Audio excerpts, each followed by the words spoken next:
परिवार में सुव्यवस्था, समाज में व्यवस्था। यहाँ तक बात हो चुकी है कि प्रकृति में व्यवस्था की बात रही, इसको समझकर फिर व्यवस्था में जीना। जी कर देखते हैं तो मानव के साथ व्यवहार करते हैं, व्यवहार में उपैसी सुख होता है, वही न्याय है। कार्य करते हैं शेष प्रकृति के साथ तो वह समृद्धि है, वही संतुलन है। ठीक है ना? तो वह समृद्धि से संतुलन होता है, वह सुख से न्याय, न्याय का प्रमाण मिलता है। समृद्धि से संतुलन का प्रमाण मिलता है। संतुलन कोई ऐसी वास्तविकता नहीं जिसको देखा जा सके, प्रमाण है। ठीक है ना? तो और जांचना कैसे? अपनी सहज स्वीकृति के आधार। सहज स्वीकृति क्यों? क्योंकि वो निश्चित है, निरंतर है, सार्वभौमिक, बदलती नहीं है। तो जो चीज बदलती नहीं है उसी पे विश्वास होता है।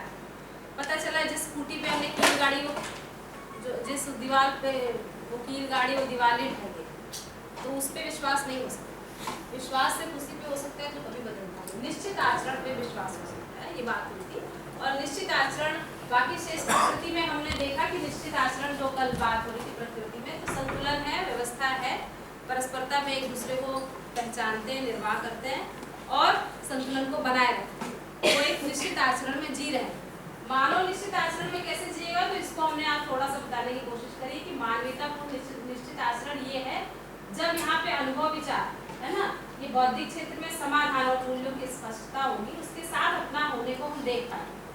अभी जो अंतर्द्वंद के साथ अपने को देख पाते हैं कि हम अंतर्द्वंद के साथ हैं, हम विरोध के साथ हैं। जब हम समाधान के साथ हैं और हमें मूल्यों की स्पष्टता है और हमें व्यवस्था की एक पूरा व्यवस्था की समझ है, और इस व्यवस्था की समझ के साथ जब हम व्यवहार कार्य करने जाते हैं यहाँ पे, तो परिवार से विश्व परिवार तक संबंध पूर्वक हम जी पाते हैं। ये यहाँ पे दो व्यक्तियों के साथ ही जिएंगे कि और फिर सब जीते जाएंगे, स्नेह से लेके प्रेम तक जाएंगे, है ना? तो हम संबंध पूर्वक जीते हैं, और संबंध पूर्वक जीते हैं तो कई परिवार मिलकर फिर एक समाज बनता है। एक परिवार से तो समाज मिलता नहीं, कई परिवारों के समूह से समाज मिलता है। तो सामाजिक क्षेत्र में हम मूल्य और चरित्र पूर्वक, चरित्र का प्रमाण पूर्वक जी पाएंगे। पहले समझेंगे फिर प्रमाण पूर्वक जी पाएंगे, और फिर तन मन धन का सदुपयोग करते हैं तो यहाँ पर समृद्धि को प्रमाणित कर पाएंगे और ताप संतुलन, दाब संतुलन संतुलित रहते हुए हम जी पाएंगे। पूरी मानव जाति, ये पूरी मानव जाति का यहाँ पे बात हो रही, किसी एक व्यक्ति की बात नहीं हो रही। ठीक है? और उस मानव जाति में मैं भी एक मानव हूँ, हर व्यक्ति भी एक मानव है। ठीक है? इसमें यहाँ पे जो मैंने लिखा है ये काफी बड़ा सा वो है, एक चार्ट है, उसमें पूरा बताया जाता है, पर हमको अभी इतना जरूरत लगा तो हमने उतना समझाने के उद्देश्य से, क्योंकि हमने निश्चित आचरण पे शुरू की थी बात कि निश्चित आचरण क्या है। तो मानव का आचरण निश्चित हो सकता है या नहीं हो सकता, ये कंफ्यूजन था। तो ये निश्चित आचरण हमने अभी इतना सब व्यवस्था पढ़ी, मानव में, फिर परिवार में, फिर समाज में, और फिर उसके बाद हमें समझ में आया कि मूल्यों की समझ होने के बाद जब हम स्व नारी दया कार्य व्यवहार के साथ जीते हैं, वही चरित्र है, और उस चरित्र के साथ जब हम तन मन धन का सदुपयोग करते हैं, वही मानवीयतापूर्ण आचरण है, और ये निश्चित है। ठीक है? ये बदलता नहीं है। ऐसी इसमें ये एक बार स्थिर हो गया ना मानव जाति में, तो बदलता नहीं।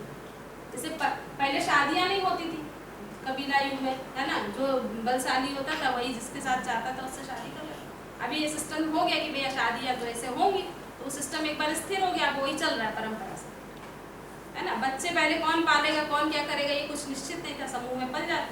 अभी एक सिस्टम बन गया कि बच्चे जो है माता पिता पालेंगे, उनको शिक्षा की जिम्मेदारी, सब जिम्मेदारी माता पिता की है, तो वो सिस्टम अभी परंपरा में चल गया।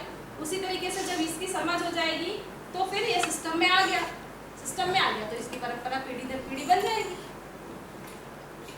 तो काफी काम तो वही जो बात करते हैं, प्रयास तो निरंतर मानव जाति में हो ही रहा है, और उस प्रयास को अध्ययन पूर्वक बिल्कुल स्थापित भी किया गया है ना। तो अभी ये प्रयास जितना बाकी है उसको और पूरा कर ले, थोड़ा सा काम, ज्यादा नहीं बचा।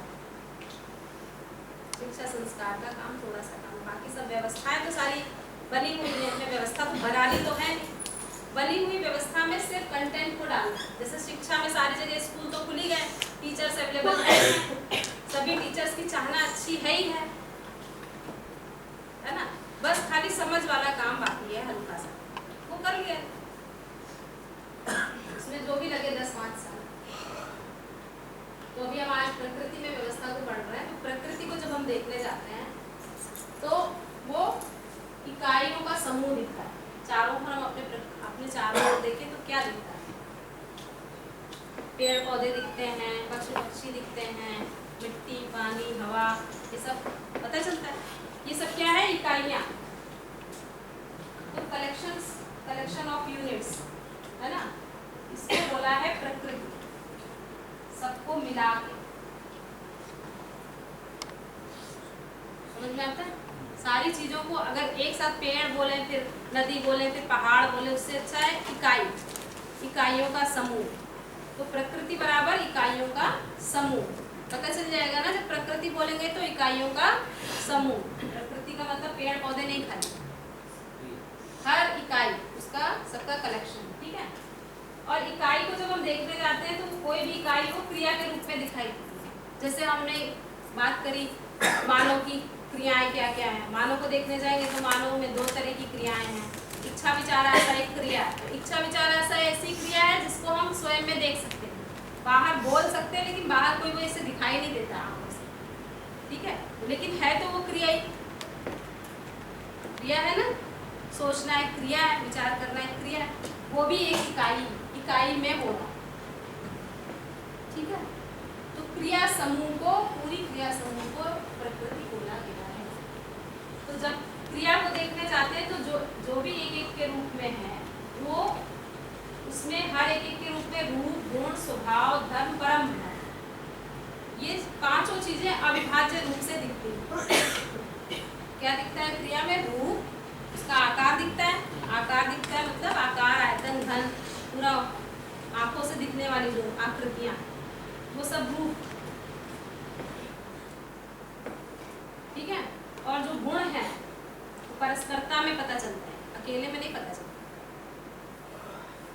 दो इकाइयों की परस्परता में गुण का पता चलता है। गुस्से वाला है कि शांत है, कि प्यार करने वाला इंसान है ना। औषधि ये जहरीली है कि कैसी है, जब तक कि सहयोग नहीं बनता है तब तक उसका गुण का पता नहीं चलता। तो परस्परता में गुण का पता चलता है। और स्वभाव की गुण की, ये गुण का स्वभाव जो है वो अपने जो व्यवस्था है उसमें भागीदारी, और धर्म जो है वो व्यवस्था। जैसे यहाँ पे हम लोगों ने कल भी बताया था, धर्म बराबर व्यवस्था। तो हर इकाई अपने में एक व्यवस्था है, और बड़ी, अपने से बड़ी व्यवस्था में भागीदारी कर ही रही है। तो हर इकाई में रूप है, गुण है, स्वभाव है, धर्म है, परम है। अभी भले हम सिर्फ रूप या गुण का थोड़ा सा हिस्सा देख पाते हैं, अभी हमारी देखने की क्षमता क्या है? रूप और उसका गुण का थोड़ा सा हिस्सा। स्वभाव तक अभी हम सभी में नहीं पहुँच पाए। अभी हम अपना स्वभाव तो पहचानते नहीं हैं, तो बाकी इकाइयों का कैसे पहचानेंगे? तो अभी हम जो वस्तुओं की पहचान भी करते हैं, तो जितनी हमारी दृष्टि विकसित होती है, हम अपनी ही दृष्टि से दूसरी वस्तु को देख पाते हैं, ठीक है ना। तो अगर हमारी दृष्टि यहीं तक विकसित है तो हम यहीं तक वस्तुओं को देख पाते हैं, और देख के उपयोग या दुरुपयोग करते रहते हैं, ठीक है। हर इकाई अपने में व्यवस्था है और अपने से बड़ी व्यवस्था में भागीदारी कर ही रही है। तो ये जो इकाइयां हैं वो चार अवस्थाओं के रूप में हम कैटेगराइज कर सकते हैं, अवस्थाओं के रूप में, ऑर्डर्स के रूप में। और इसमें परस्पर पूरकता का संबंध है।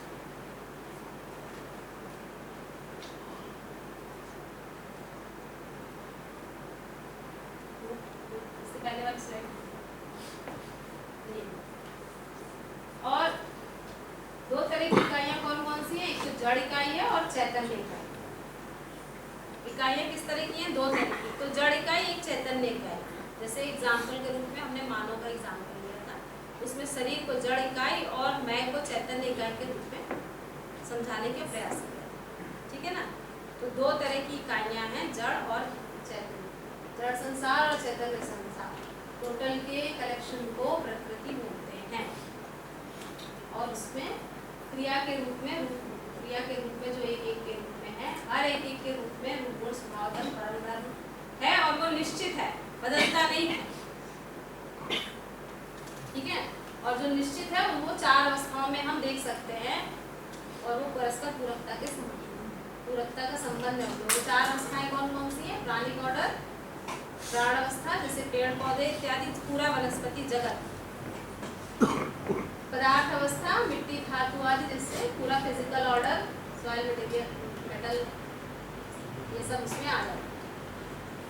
दूसरा एनिमल ऑर्डर, इसमें जीवावस्था बोलते हैं उसको, पशु पक्षी जितने भी जीव जानवर सब जीव जगत इसको बोलते हैं। और चौथा है ज्ञान अवस्था, क्योंकि मनुष्य ज्ञान के बिना नहीं है। ठीक है, इसलिए चार तरह के ऑर्डर में हम पूरी प्रकृति को देख सकते हैं। अनंत है लेकिन ऑर्डर चार ही ऑर्डर में उसको हम समझ सकते हैं।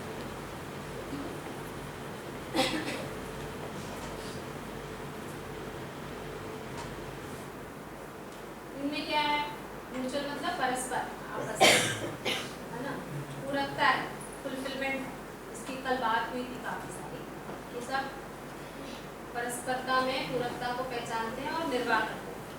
ये इनको इनरिच करते हैं, ये वापस फिर इनको और इनरिच करते हैं, फिर ये भी इनको इनके बने हुए हैं इनके साथ और इनके आपस में इनमें पूरकता का संबंध है। यही पे थोड़ा सा गड़बड़ हो रहा है। क्यों गड़बड़ हो रहा है वो उसका मैंने आपको पहले भी बताया, रूप और गुण, गुण का भी आधा जान पाते हैं और हम उपयोग या दुरुपयोग करते रहते हैं। इनकी सबकी अपनी व्यवस्था है, इनका अपना रूप गुण स्वभाव धर्म है, ये किसी समग्र व्यवस्था में भागीदारी के तहत है, सिर्फ मनुष्य के उपयोग के लिए ही नहीं है, वो भी दुरुपयोग के लिए तो बिल्कुल नहीं। उपयोग तो करने के लिए वो तैयारी उपयोग तो करते ही हैं और वो पूरकता निभाते ही हैं, वरना हम खड़े ही नहीं रह सकते। ठीक है, तो वो तो अपनी तरफ से ये तीनों अवस्थाएं अपनी तरफ से हमारे लिए पूरक ही हैं। हम इनको रिटर्न में क्या दे रहे हैं ये आप सब देख सकते हैं। तो परस्पर पूरकता का संबंध है।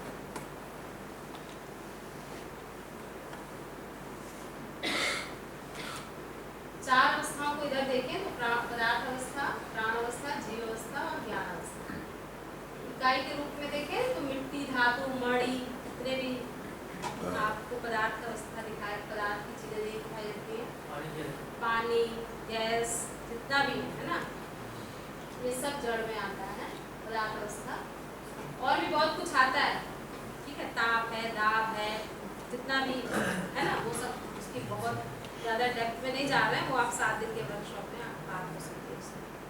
मोटा मोटा बता रहा है। इसको क्रिया के रूप में पहचानने चाहिए कि क्या क्रिया हो रही, तो इसमें हर क्षण रचना और विरचना की क्रिया हो ही रही है। बनता है और फिर विरचित होता है, विरचित होता है और फिर बनता है, विरचित होकर खत्म नहीं हो जाता है, किसी दूसरे फॉर्म में फिर वो कुछ और बन जाता है। ठीक है, नींबू है, नींबू को अगर पानी में घोला तो वो शरबत बन गया, नींबू खत्म नहीं हुआ, उसका रूप परिवर्तन हो गया। कुछ कंफ्यूजन हो रहा है क्या? मेरा ध्यान बार बार चला जा रहा है, यहाँ से हट के वहाँ आप लोग बात कर रहे नहीं, मुझे ऐसा लगा। ठीक है, तो इसमें कंपोजिशन डिकम्पोजिशन हो रहा है बराबर, हर समय लगातार। पदार्थ अवस्था में इसको जांच के देखिए हो रहा है या नहीं। पदार्थ अवस्था की यूनिट में कंपोजिशन डिकम्पोजिशन की क्रिया हो रही है या नहीं हो रही है। इसी तरह प्राण अवस्था यानी पेड़ पौधों में कंपोजिशन डिकम्पोजिशन तो हो ही रहा है ना, रेस्पिरेशन भी हो रहा है, श्वसन प्रश्वसन, सांस लेना सांस छोड़ना, ये हो रहा है। प्राण अवस्था की हर इकाई में हो रहा है, काई से लेकर बड़े से बड़े वृक्षों में भी क्रिया के रूप में ये दिख रहा है। इसी तरह जीव अवस्था में पशु पक्षी के या जीव जानवरों के शरीर में क्या हो रहा है, तो यही हो रहा है, रचना विरचना हो रही है, श्वसन प्रश्वसन हो रहा है। लेकिन जो उसका चैतन्य भाग में क्या हो रहा है, चयन आस्वादन कहाँ हो रहा है, मैं में। उसका चैतन्य भाग मैं में चयन आस्वादन की क्रिया हो रही है। चयन आस्वादन की क्रिया यहाँ पे भी होती है, लेकिन उसमें आस्वादन नहीं हो रहा है, चयन तो हो रहा है। जैसे नीम का कड़वाहट वो चयन कर रही है अपने बीज के अनुसार, वो कड़वाहट का तत्व जो है वही ले रहा है नीम का वृक्ष के अनुसार, है ना। जो आम का वृक्ष है वो आम का मिठास वाला तत्व या जो भी उसका अपना बनावट है आम की, कैल्शियम पोटेशियम आस्वादन का मुझे नहीं पता क्योंकि पर चयन तो हो रहा, वहां से शुरू हो गया है ना, और यहाँ पे क्या उसमें डेवलप हो गया आस्वादन, मैं में आस्वादन। ठीक है, फिर चयन आस्वादन की क्रिया देखी जा सकती है, जैसे गाय को तो भूसा और चारा आप डालो तो हरा चारा वो चयन कर लेती है। आप उसको पनीर की सब्जी सड़ी जो होती है ना पार्टी वाली, वो डाल के देखो, गाय नहीं खाएगी, वो अपने शरीर का संरक्षण के हिसाब से ही खाएगी, है ना, वो मांस नहीं खाएगी। तो ये चयन आस्वादन की क्रिया तो हो ही रही, और भी इसमें क्रियाएं हो रही है, वो उसमें लेकिन बाद में बात करेंगे। मनुष्य में क्या हो रहा है, शरीर में तो वही हो रहा है जो इनके शरीर में होता है, कंपोजिशन, डिकम्पोजिशन और श्वसन प्रश्वसन। लेकिन मैं में क्या बढ़ गया, मैं में चित्रण हो रहा है, विश्लेषण हो रहा है और चयन आस्वादन हो रहा है। चयन आस्वादन के साथ साथ क्या बढ़ गया है, विश्लेषण की क्रिया हो रही है, और विश्लेषण की क्रिया किसके आधार पे हो रही, चित्रण के आधार पर। जैसा मैं होना चाहता हूँ उसके अनुसार विश्लेषण, जैसा मैं होना चाहता हूँ ये चित्रण है, और हो के मैं क्या होना चाहता हूँ, सुखी। ठीक है, वो उसका फलन है ना, उस फलन के लिए यहाँ पे चित्रण, विश्लेषण, चयन, आस्वादन क्रिया मैं में हो रही है। और समझने की क्षमता है ही है मैं में, समझने की क्षमता से युक्त है हर मैं, जो कि मनुष्य शरीर चला रहा है। तो ये क्रिया के रूप में प्रकृति में व्यवस्था समझ में आ रही, ठीक है। दूसरा धारणा जो इनके स्वयं में अपने में व्यवस्था है वो क्या है, इसके साथ रूप, गुण और धर्म। ठीक है, अस्तित्व, इसका होना नहीं, इसमें फिर ध्यान रखना, पदार्थ अवस्था जितनी है उतना उसका होना बना रहता है। यदि वो किसी दूसरे इकाई के संपर्क में ना आए तो वो जैसा पत्थर है वो बरसों वैसा पत्थर बना रहता है, अगर उसमें कुछ टकराहट या कोई किसी दूसरे उसके संपर्क में ना आए। लोहा अगर उसको पानी से बचा के रखा जाए तो वो लोहा जितना किलो का होता है वो सालों उतने किलो का बना रहता है। ठीक है, उसका होना बना रहता है। तो पदार्थ अवस्था होने के रूप में, उसकी व्यवस्था बनी रहने के रूप में है। ठीक है, प्राण अवस्था में क्या होता है, होना तो होता ही है, इसके साथ साथ उसमें ग्रोथ भी। बीज होता है, बीज को जैसे ही पानी में डालते हैं तो उसमें अंकुरण होना शुरू हो जाता है, धीरे धीरे पत्तियां निकलती हैं और वो पूरा वृक्ष हो जाता है, और दोबारा फिर से बीज तक प्रोसेस होता है। तो बीज से बीज तक का ये दिखता है। तो उसमें एक एक्स्ट्रा जो वो दिखाई दे रहा है क्या है, पुष्टि, ये इसका धर्म, इसका धर्म है अस्तित्व, इसका धर्म है अस्तित्व प्लस पुष्टि, और इसका धर्म है शरीर में तो वही है अस्तित्व प्लस पुष्टि, लेकिन मैं में क्या है, जीने की आशा। जीव के जीने की आशा के बिना कोई जीव नहीं है, आप उसके जीने की आशा उससे छीनिए वो छटपटाएगा। जीने की आशा हर जीव में है, ठीक है ना, वो अपने प्राण की, वो अपने शरीर को बचाए रखने की पूरी प्रयास करते ही करते। उसी तरीके से मनुष्य में क्या है, मनुष्य किसके बिना नहीं रह सकता, निरंतर सुखपूर्वक जीने की आशा, ये हर मनुष्य में बनी ही हुई है। पूरी नहीं कर पा रहा वो बात अलग है, लेकिन ये इस आशा के साथ ही यही उसका धर्म है। कोई भी किसी भी जाति, धर्म, वंश, संप्रदाय का व्यक्ति होगा, उसमें निरंतर सुखपूर्वक जीने की आशा में बनी हुई है। उस आशा, जैसे ही आशा टूटती है ना, वैसे ही आदमी जो है डिप्रेशन में जाता है या खुदकुशी करने के चला जाता है। इंसान ने मतलब सुख का धर्म बना के नहीं रखा है ही, उसने खुशी को अपना धर्म मान लिया, खुशी पाने को मान लिया है कि सुख मिल जाएगा। ठीक है, क्षणिक खुशी से वो परमानेंट सुख पा जाएगा, ऐसा उसकी मान्यता में आ गया। ठीक है, क्योंकि उसने अपने आप को शरीर मान लिया, वो मैं के बारे में अवेयर नहीं, और मैं को निरंतर सुख चाहिए, उसको पता नहीं। यही तो मैम एनिमल्स को ह्यूमन को शायद डिफर करता है कि ह्यूमन में है ना, मैं आके इसी का तो अलग है। नहीं, मैं तो इसमें भी है, पर इसमें सिर्फ मैं कहाँ पे तृप्त होता है, उसमें जीने की आशा बनी है, उसको खाना, पानी, शेड, ये खानी नहीं, वो आपको नहीं मारने आएगा। सिर्फ आहार के लिए हिंसा करता है जो भी पशु दिखता है, उसका आहार पेट भर गया फिर वो नहीं हो जाके बिना मतलब किसी से भिड़ने नहीं जाता। एक ही सवाल है। हाँ, पेड़ पौधे में मैं होता है। वैसे देखा जाए तो अगर डायरेक्ट आंसर करें तो नहीं होता है, मैं उसमें ही होता है जिसमें मानने की क्रिया भी होने लगती है। जैसे वेल है, उसको आप ट्रेंड कर सकते इसी हैं, बारे में बोल रहा हूँ, इसको हम नहीं समझ सकते, उसमें मैं है समझ तो सकते हैं। क्योंकि वो भगवान क्या हमारे हाथ में है नहीं। अरे भाई हमने हमारे हाथ में इनमें से कुछ भी नहीं है। नहीं वो भी मैं हो सकता है, उसमें मैं हो सकता है। मानने में कोई प्रॉब्लम हो सकता है ना, लेकिन अभी तो हमारा जीना जहाँ पे है, अगर इसको नहीं समझा तो हम उसको कभी समझ ही नहीं पाए। हम जो भी समझते हैं अपने थ्रू ही समझते हैं, मान लो समझता है ना। अब हम अपने में समझेंगे तो हम दूसरे के बारे में अनुमान लगा सकते हैं। अब लेकिन इसमें 7 दिन पे आप ये प्रश्न, जब 7 दिन का वर्कशॉप होगा ना, आपको उठाइएगा, वो पूरा दिन लगा के आपको इसका आंसर है ना, क्योंकि फिर ये कहीं और की चर्चा कहीं और चली जाएगी। लेकिन इसमें हम एक मोटा एग्जाम्पल दे रहे हैं जिनमें मानने की क्रिया शुरू हो जाती है, वहाँ जीवन है, इसका प्रमाण मिलता है, क्योंकि वो मनुष्य के दिए हुए संकेत को ग्रहण करता है और फिर रिस्पॉन्स भी करता है। जहाँ जैसे पैरेट है, उसको आप ट्रेन कर सकते हैं, चूहा है, जो जितने भी हैं जिनमें मानने की क्रिया शुरू हो गई है, वो वहाँ चैतन्य है, इस बात का प्रमाण है। तो ये हर इकाई की अपने स्वयं में होने की व्यवस्था है, ये उसका धर्म है। मतलब ये नहीं कि सिर्फ जानना और मानना रखना होता है, ऐसा नहीं। जानना और मानना नहीं, वहाँ सिर्फ मानने की क्रिया में वो तृप्त रहता है। तो पर उसमें मैं है, जानना है तो ही मैं, मानो में जानने की है, समझने की। तो जानना है तो ही मैं है, ऐसा नहीं। नहीं ऐसा नहीं है। अभी हम सब मान के ही जी रहे, कहाँ समझा तो है, जो समझ आएगी आगे तो है ही। तो तब तक हम ऐसे जी भी नहीं रहे थे, और क्या जी रहे थे? तो जिंदा है। हाँ, जिंदा तो है, पर चैतन्य आप किसको बोलते हैं? चैतन्य पूरा ये जिसमें चयन आस्वादन की क्रिया भी हो रही है, वो भी चैतन्य में ही आएगा। मतलब जीवन है ना, क्रिया तो उसमें पूरी है, लेकिन वो जागृत नहीं है, और उसके अनुसार शरीर भी डेवलप नहीं है। मैं क्या रेजिडेंस कौन है? मैं क्या रेजिडेंशियल एरिया मन है क्या?